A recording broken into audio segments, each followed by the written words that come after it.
Hi, kitchen വേൾഡിൻ്റെ പുതിയൊരു വീഡിയോയിലേക്ക് എല്ലാവർക്കും സ്വാഗതം. ഇന്ന് നമ്മളുണ്ടല്ലോ ചക്കക്കുരു വെച്ചൊരു ചിക്കൻ കറിയാണ് ഉണ്ടാക്കാൻ പോകുന്നത്. നമുക്ക് ഉണ്ടാക്കിയാലോ? നല്ല അടിപൊളി. നമ്മൾ നോൺ വെജൊന്നും നമുക്കൊന്നും ഇല്ലാതിരിക്കുമ്പോൾ നമുക്ക് നോൺ വെജ് കഴിക്കണം എന്നൊക്കെ തോന്നുന്ന സമയത്ത് നമുക്കിങ്ങനെ ചക്കക്കുരു വെച്ചാൽ അടിപൊളി ടേസ്റ്റ് ആയിരിക്കും. ഇത് എപ്പോഴും അടിപൊളി ടേസ്റ്റാണ് പറയുന്നതെന്ന് വിചാരിക്കാൻ പാടില്ല. പക്ഷേ ഇത് ഉറപ്പായും അടിപൊളി ടേസ്റ്റുള്ള ഒരു റെസിപ്പി തന്നെയാണ്. അതിനു മുന്നേ എൻ്റെ ചാനൽ ആദ്യമായി കാണുന്നവരാണ് എൻ്റെ ചാനലൊന്ന് സബ്സ്ക്രൈബ് ചെയ്യണം, ഷെയർ ചെയ്യണം, കമൻറ്റ് ചെയ്യണം, ഒന്ന് സപ്പോർട്ട് ചെയ്യണം എല്ലാവരും. നമുക്ക് ചക്കക്കുരു ചിക്കൻ കറി റെഡിയാക്കിയാലോ? പണ്ട് കാലത്ത് നമ്മുടെ മുത്തശ്ശിയൊക്കെ ഉണ്ടാക്കുന്ന ഒരു കറിയാണിത്. നല്ല ചക്കക്കുരുവൊക്കെ പണ്ട് ഒരുപാട് ഉണ്ടാകുന്ന ഒരു സമയമല്ലേ. എൻ്റെ വീട്ടിലൊക്കെ ഒരുപാട് ചക്കയുണ്ട്. അപ്പോൾ ചക്കക്കുരുവൊക്കെ എനിക്ക് സുലഭമായി കിട്ടുന്നതാണ്. അപ്പോൾ മുത്തശ്ശിയുടെ ഒരു റെസിപ്പി നമുക്ക് ട്രൈ ചെയ്യാം കേട്ടോ. ആദ്യം തന്നെ ചക്കക്കുരു റൗണ്ടിൽ കട്ട് ചെയ്ത് വെച്ചിട്ടുണ്ട് കേട്ടോ.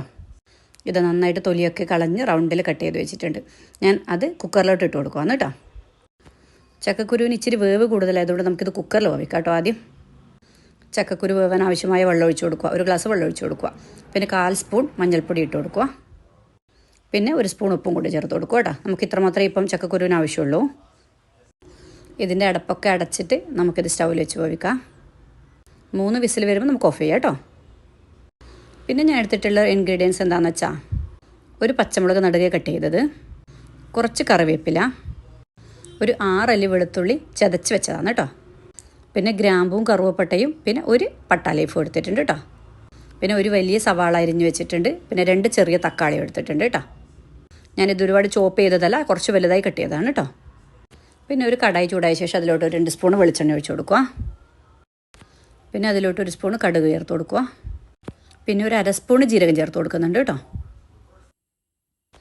പിന്നെ കടുകും ജീരകവും പൊട്ടി വരുമ്പോൾ നമുക്കതിലോട്ട് കറിവേപ്പില ചേർത്ത് കൊടുക്കാം. ഒരു 2 കറിവേപ്പിലയും കൂടെ ചേർത്ത് കൊടുത്തിട്ടുണ്ടേ. എന്നിട്ടൊന്ന് ഇളക്കി കൊടുക്കുക. കറിവേപ്പില നമുക്ക് എണ്ണയിലൊന്ന് ചെറുങ്ങനെ ഒന്ന് ഫ്രൈ ആയി വരണം. അപ്പോൾ അതിൻ്റെ നല്ലൊരു മണം പുറത്തോട്ട് വരും. അപ്പോൾ നമുക്ക് വെളുത്തുള്ളിയും കൂടെ ചതച്ച് വെച്ച വെളുത്തുള്ളിയും കൂടെ ചേർത്ത് കൊടുക്കാം കേട്ടോ. പിന്നെ ഒരു വറ്റൽമുളക് ഞാൻ 2 കഷ്ണങ്ങളാക്കി വെച്ചിട്ടുണ്ട്. അതും കൂടെ അതിന് വെച്ച് ചേർത്ത് കൊടുക്കുന്നുണ്ട്. പിന്നെ പച്ചമുളക് ചേർത്ത് കൊടുത്തു. പിന്നെ അതിൻ്റെ പട്ട ലീഫ് ചേർത്ത് കൊടുത്തു. പിന്നെ ഗ്രാമ്പും പട്ടയും കൂടെ ചേർത്ത് കൊടുത്തു കേട്ടോ. പിന്നെ എല്ലാം കൂടെ നന്നായിട്ടൊന്ന് മിക്സ് ചെയ്ത് കൊടുക്കുന്നുണ്ട്. എല്ലാം നന്നായിട്ട് എണ്ണയിലൊന്ന് വാടി വരണം. ഒരു 1 മിനിറ്റ് നന്നായിട്ട് ഇളക്കി കൊടുക്കുക കേട്ടോ. എന്നാലേ നമുക്കതൊന്ന് വാടി കിട്ടത്തുള്ളൂ. ഇതാ ഏകദേശം ഒന്ന് വാടി വന്നിട്ടുണ്ട്. നമുക്കൊന്ന് റെഡി ആയിട്ടുണ്ട്. പിന്നെ അതിന് ശേഷം നമ്മൾ അരിഞ്ഞ് വെച്ച് സവാള കൂടെ ചേർത്ത് കൊടുക്കുക കേട്ടോ. എന്നിട്ട് അതും ഇതുപോലെ നന്നായിട്ടൊന്ന് ഇളക്കി കൊടുക്കുക. ഇതും നല്ല ഒന്ന് വാടി വരണം. നല്ല ബ്രൗൺ കളർ ആവണ്ട, കുറച്ചൊന്ന് വാടി വരണം. ഇതാ ഒന്ന് വാടി വന്നിട്ടുണ്ട്. നമുക്കിനി തക്കാളി ചേർത്ത് കൊടുക്കാം. നമ്മൾ കട്ട് ചെയ്ത് വെച്ച തക്കാളിയും കൂടെ അതിന് വെച്ച് ചേർത്ത് കൊടുക്കുവാന്ന് കേട്ടോ. തക്കാളി ചേർത്തിട്ട് നമുക്ക് നന്നായിട്ട് ഇളക്കി കൊടുക്കാം. നമ്മൾ വെള്ളമൊന്നും ചേർക്കാത്തതുകൊണ്ട് നമുക്കിത് കണ്ടിന്യൂസ് ആയിട്ട് കുറച്ച് ഒരു മിനിറ്റോളം നമുക്കിങ്ങനെ ഇളക്കി കൊടുക്കാം കേട്ടോ. നമ്മളിങ്ങനെ വഴറ്റുന്ന സമയത്തൊക്കെ ഫ്ലെയിമിൽ ഓയിൽ വെക്കണേ. ഹൈ ഫ്ലെയിമിൽ വെച്ചാൽ നമുക്കിത് അടിക്ക് പിടിക്കാൻ ചാൻസ് ഉണ്ട്. പിന്നെ നമ്മൾ അതിനാവശ്യമായ ഉപ്പും കൂടി ചേർത്ത് കൊടുക്കുന്നുണ്ട് കേട്ടോ. ഉപ്പ് ചേർത്തിട്ട് ഒരു 10 സെക്കൻഡോളം ഇളക്കി കൊടുക്കുക. എന്നിട്ട് നമുക്ക് ഒരു 4 മിനിറ്റ് നമുക്കൊന്ന് അടച്ച് വെച്ച് വേവിക്കാം. ലോ ഫ്ലെയിമിൽ വെച്ചിട്ടാണുള്ളത്, പടിക്ക് പിടിക്കാൻ ചാൻസ് ഇല്ല. ഒരു 4 മിനിറ്റോളം ആയിട്ടുണ്ട്. നമുക്കൊന്ന് തുറന്ന് നോക്കാം കേട്ടോ. ഇതാ വാടി വന്നിട്ടുണ്ടല്ലോ അല്ലേ. തക്കാളി ഉള്ളിയൊക്കെ നന്നായി വെന്ത് വന്നിട്ടുണ്ട്. ഒന്ന് ഇളക്കി കൊടുക്കുക ഇത് കേട്ടോ. ഇനി നമുക്കിതിലോട്ട് മസാലകൾ ചേർത്ത് കൊടുക്കാം. ഞാൻ ആദ്യം 1/4 സ്പൂൺ മഞ്ഞൾപ്പൊടി ചേർത്ത് കൊടുക്കുവാണേ. പിന്നെ 1 സ്പൂണ് ചില്ലി പൗഡർ ചേർത്ത് കൊടുക്കാം. ഇതിൽ കാശ്മീരി ചില്ലി പൗഡറാണ് ചേർത്ത് കൊടുക്കുന്നത്. പിന്നെ 1 സ്പൂണ് കുരുമുളക് പൊടി ചേർത്ത് കൊടുത്തു. പിന്നെ 1 സ്പൂൺ മല്ലിപ്പൊടിയും കൂടെ ചേർത്ത് കൊടുത്തു കേട്ടോ. എല്ലാം കൂടെ നന്നായിട്ട് നമുക്കൊന്ന് ഇളക്കി കൊടുക്കാം. ആ മസാലയുടെ പച്ചമണം മാറുന്നത് വരെ നമുക്കൊന്ന് വഴറ്റി കൊടുക്കാം കേട്ടോ. ഇതൊക്കെ ലോ ഫ്ലെയിമിൽ വെച്ച് ചെയ്യണേ. ഹൈ ഫ്ലെയിമിലായാൽ മസാലകൾക്ക് കരിഞ്ഞു പോകാൻ ചാൻസ് ഉണ്ട്. നമുക്കൊരു 30 സെക്കൻഡ് ഇങ്ങനെ ഇളക്കി കൊടുക്കാം. മസാലയുടെ പച്ചമണമൊക്കെ ഒന്ന് മാറിയൊന്ന് നല്ല വഴറ്റി കിട്ടിയിട്ടുണ്ടല്ലോ നമുക്കല്ലേ.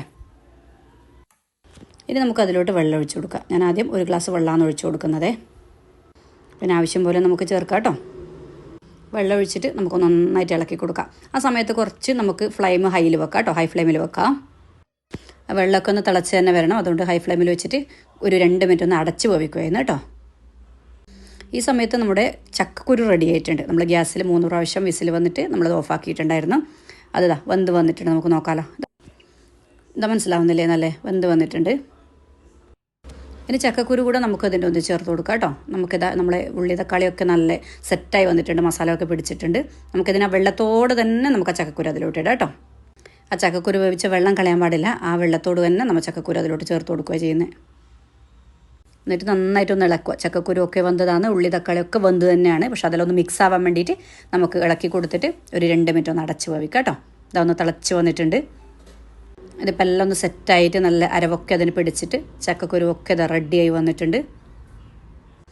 ഇപ്പോൾ നല്ലൊരു ടേസ്റ്റ് ഉണ്ട്. വേണമെങ്കിൽ ഉപ്പ് നമുക്ക് നോക്കിയിട്ട് കുറവാണെങ്കിൽ ചേർത്ത് കൊടുക്കാം കേട്ടോ. ഞാനൊരു 1/2 സ്പൂൺ ഉപ്പും കൂടെ ചേർത്ത് കൊടുത്തിട്ടുണ്ട്. അതെല്ലാവരും ശ്രദ്ധിക്കണേ. ഇനി നമുക്ക് ഫ്ലെയിം ഓഫ് ചെയ്യാം കേട്ടോ. പിന്നെ ഞാനിത് ഒരു സെർവിങ് ബൗളിലോട്ട് മാറ്റുവാണ് കേട്ടോ. ഇതാ ചൂടോടെ ഇതുണ്ടല്ലോ, നമുക്ക് ചോറിൻ്റെ കൂടെ മാത്രമല്ല ചപ്പാത്തിയുടെ കൂടെയോ ദോശയുടെ കൂടെയൊക്കെ നല്ല അടിപൊളി ടേസ്റ്റിൽ നമുക്കിത് കഴിക്കാൻ പറ്റിയതാണ്.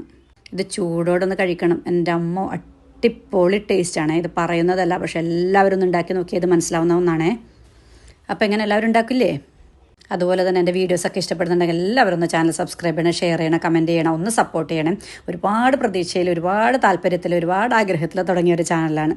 അപ്പോൾ എല്ലാവരും കൂടെ ഉണ്ടാവില്ലേ? നിങ്ങളുടെ ഓരോരാളുടെ ഓരോ ലൈക്കും കമൻറ്റും സബ്സ്ക്രൈബും ഒക്കെ എനിക്ക് ഒരുപാട് മോട്ടിവേഷനാണ്. അപ്പോൾ ഒന്ന് എല്ലാവരും അറിഞ്ഞൊന്ന് സപ്പോർട്ട് ചെയ്യണേ. മറ്റൊരു വീഡിയോ വീണ്ടും കാണാം. താങ്ക്